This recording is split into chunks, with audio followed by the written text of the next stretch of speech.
আন্তর্জাতিক ফুটবলে বাংলাদেশের দুর্দশা যেন কাটছেই না। গতকাল ফিফার প্রকাশিত সর্বশেষ র্যাঙ্কিংয়ে আরও এক ধাপ পিছিয়ে ১৮৪তম স্থানে অবস্থান করছে বাংলাদেশ জাতীয় পুরুষ ফুটবল দল। এদিকে র্যাঙ্কিংয়ে শীর্ষে রয়েছে বর্তমান বিশ্ব চ্যাম্পিয়ন আর্জেন্টিনা। বিস্তারিত সঙ্গীতা সার ডেস্ক রিপোর্টে। গত মার্চে ২০২৭ এশিয়ান কাপ বাছাইয়ের ম্যাচে ভারতের বিপক্ষে গোলশূন্য ড্র করে র্যাঙ্কিংয়ে ২ ধাপ এগিয়ে ১৮৩ নম্বরে উঠেছিল বাংলাদেশ পুরুষ ফুটবল দল। কিন্তু গত ১০ জুন সিঙ্গাপুরের বিপক্ষে ২-১ গোলে পরাজিত হলে র্যাঙ্কিংয়ে এক ধাপ পিছিয়ে ১৮৪তম স্থানে নেমে আসে লাল সবুজ জার্সিধারীরা।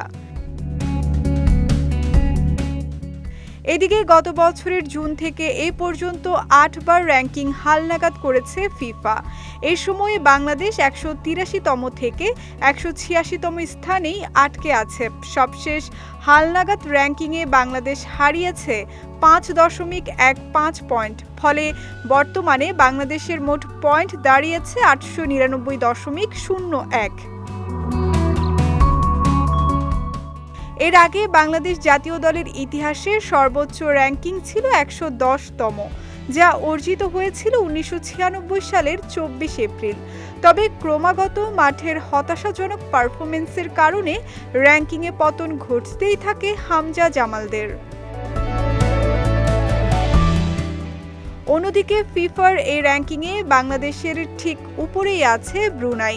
এছাড়া বাংলাদেশকে হারিয়ে ফিফা র্যাঙ্কিংয়ে ২ ধাপ এগিয়ে ১৫৯তম স্থানে উঠে এসেছে সিঙ্গাপুর। র্যাঙ্কিংয়ের শীর্ষে ৫-এ নেই কোনো পরিবর্তন।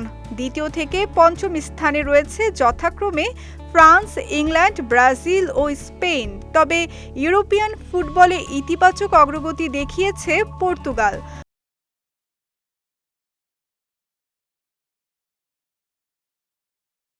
গত জুনে উয়েফা নেশনস লিগে চ্যাম্পিয়ন হওয়ায় এক ধাপ এগিয়ে এখন ষষ্ঠ স্থানে অবস্থান করছে ক্রিশ্চিয়ানো রোনালদোর দল।